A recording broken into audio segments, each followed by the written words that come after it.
श्री राम की महानता। ये कहानी त्रेता युग की है। किसी कारणवश अयोध्या के राजा दशरथ को अपने सबसे बड़े पुत्र राम को 14 वर्ष के वनवास पर भेजना पड़ा। राम, मैं तुम्हें 14 वर्ष के वनवास पर भेजता हूं। जैसी आपकी आज्ञा पिताजी, मैं शीघ्र ही वनवास के लिए चला जाऊंगा। लेकिन उनकी पत्नी सीता उनके बगैर अकेली नहीं रह सकती थी, इसलिए उन्होंने राजा दशरथ से कहा, पिताजी, जब मेरे पति ही नहीं होंगे तो मैं इस महल में रहकर क्या करूंगी? कृपया मुझे भी इनके साथ वनवास जाने की अनुमति दीजिए। और फिर लक्ष्मण ने भी कहा, पिताजी, मुझे भी भैया राम के साथ जाने की अनुमति दीजिए, क्योंकि राम के बिना लक्ष्मण कुछ भी नहीं है। सीता और लक्ष्मण की विनती सुनकर राजा दशरथ ने कहा, समय मुझे तो मेरे राम से दूर कर रहा है, किंतु मैं तुम्हें तुम्हारे प्रिय राम से दूर नहीं कर सकूंगा। इसलिए मैं तुम्हें राम के साथ जाने की अनुमति देता हूं।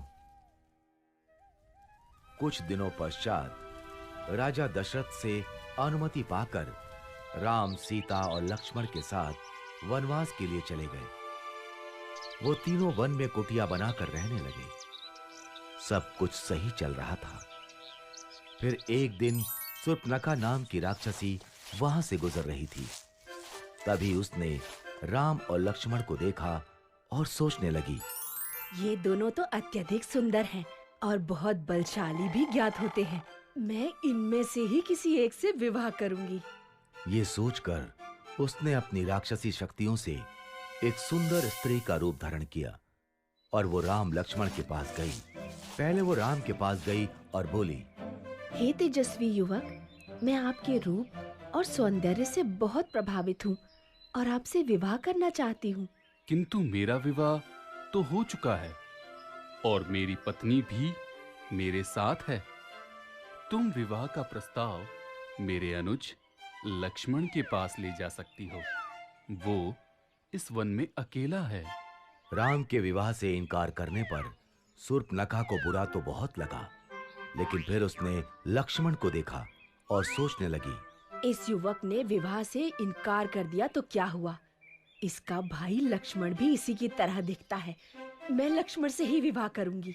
ये सोचकर वो लक्ष्मण के पास गई। हे तेजस्वी युवक, मैं आपके सौंदर्य से बहुत प्रभावित हूँ और आपसे विवाह करना चाहती हूँ। मेरा विवाह हो चुका है, इसलिए मैं तुमसे विवाह नहीं कर सकता। किंतु आप इस वन में अकेले हैं और आपको मुझ जैसी सुंदर स्त्री से विवाह करने से इनकार नहीं करना चाहिए। किंतु मैं तुमसे विवाह नहीं करना चाहता।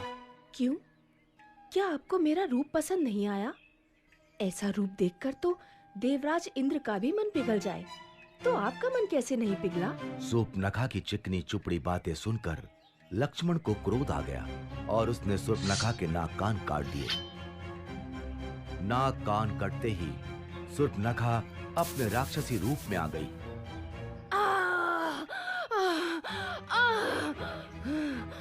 राम लक्ष्मण ने उसका ये राक्षसी रूप देखा तो वो हैरान रह गए। भैया, ये तो एक राक्षसी है। मैं अभी इसका वध कर देता हूँ। नहीं लक्ष्मण, इसे जाने दो। शूर्पणखा रोती हुई वहां से चली गई और सीधे अपने भाई लंका के राजा रावण के पास पहुंची। उस समय रावण अपने मंत्रीगण के साथ राज दरबार में बैठा था। भैया रावण, देखिए आपकी बहन शूर्पणखा के साथ क्या हुआ। शूर्पणखा, तुम्हारा यह हाल किसने किया? तुम मुझे उसका नाम बताओ, मैं अभी उसका वध कर देता हूँ। भैया, वन में दो भाई राम और लक्ष्मण रहते हैं। उन्हीं में से एक ने मेरे कान और नाक काटे हैं। तुम यहीं रुको, मैं अभी उसका सिर धड़ से अलग करके लाता हूँ। नहीं भैया, उन्होंने एक स्त्री का अपमान किया है, इसीलिए इसका प्रतिशोध भी आपको ऐसे ही लेना होगा। क्या मतलब? मतलब ये कि उन दोनों भाइयों के साथ एक अत्यंत सुंदर स्त्री भी है। आप उसका हरण कर लीजिए। सीता का हरण होने से राम वैसे ही मर जाएगा। रावण ने शूर्पणखा की बात मान ली। वो एक मायावी राक्षस मारीच के पास गया और बोला, मारीच, मुझे तुम्हारी आवश्यकता है। आज्ञा कीजिए लंकेश। मैं राम की पत्नी सीता का हरण करना चाहता हूँ। इसमें मुझे तुम्हारी सहायता चाहिए। किंतु मैंने सुना है राम बहुत वीर है। अगर उन्हें ज्ञात हुआ कि मैंने उनकी पत्नी को हरने में आपकी सहायता की है तो वो मेरा वध कर देंगे। और अगर तुमने मेरी सहायता करने से मना किया तो मैं अभी यहीं तुम्हारा वध कर दूंगा। मारीच समझ गया कि उसके पास अब कोई मार्ग शेष नहीं बचा है और उसे रावण की सहायता करनी ही पड़ेगी। वो दोनों वन पहुंचे। वहां रावण की तरकीब के अनुसार मारीच ने एक सोने के हिरण का रूप बनाया और वो राम की कुटिया के आसपास टहलने लगा। जल्द ही सीता की नजर उस पर पड़ी। स्वामी, मुझे वो सोने का हिरण चाहिए। ठीक है, मैं अभी उसे तुम्हारे लिए लेकर आता हूँ।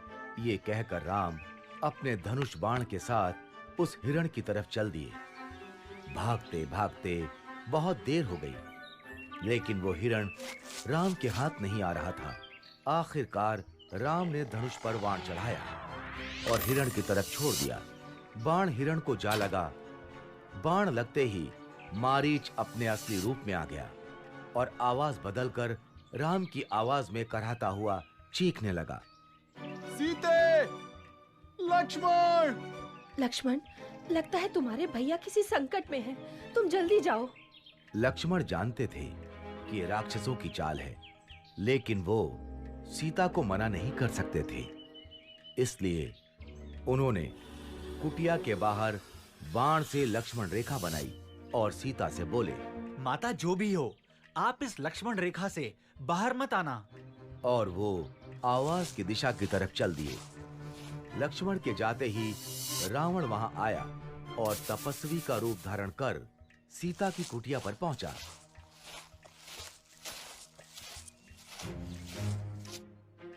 भिक्षामि देहि, भिक्षामि देहि।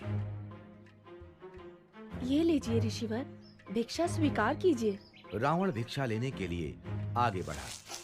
तभी उसने लक्ष्मण रेखा को देखा और सीता से कहा, यदि भिक्षा देनी है तो बाहर आओ, नहीं तो ये तपस्वी बिना भिक्षा ग्रहण किए ही तुम्हारे द्वार से लौट जाएगा।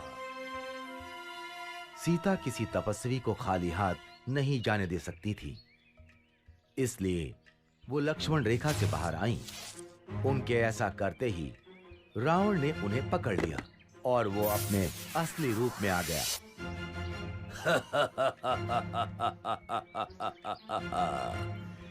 मैं कोई तपस्वी नहीं, मैं लंका का राजा रावण हूं।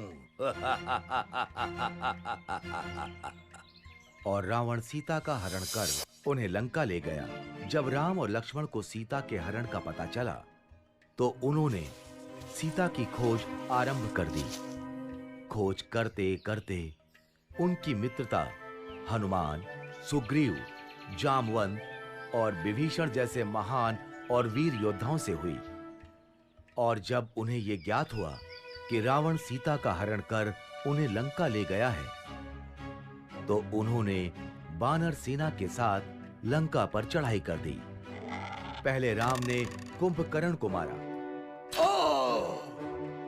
फिर लक्ष्मण ने मेघनाद का भी वध कर दिया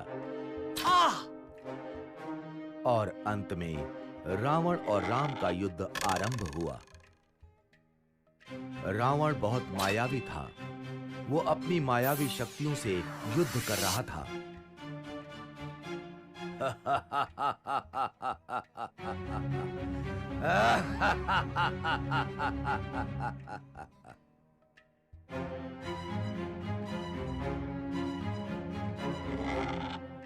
राम के तीर उसे कुछ क्षति नहीं पहुंचा पा रहे थे।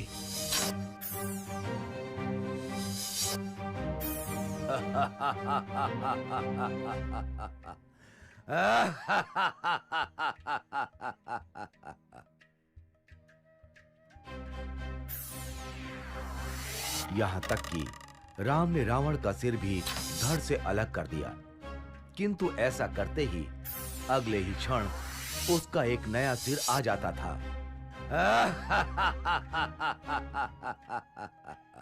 ये रावण मरता क्यों नहीं? तभी विभीषण वहां आए और उन्होंने राम से कहा, प्रभु, आप रावण की नाभि पर वार कीजिए, तभी रावण का वध होगा। राम समझ गए और उन्होंने धनुष पर बाण चढ़ाकर रावण की तरफ छोड़ दिया। बाण रावण की नाभि पर जा लगा और रावण कराहते हुए धरती पर जा गिरा।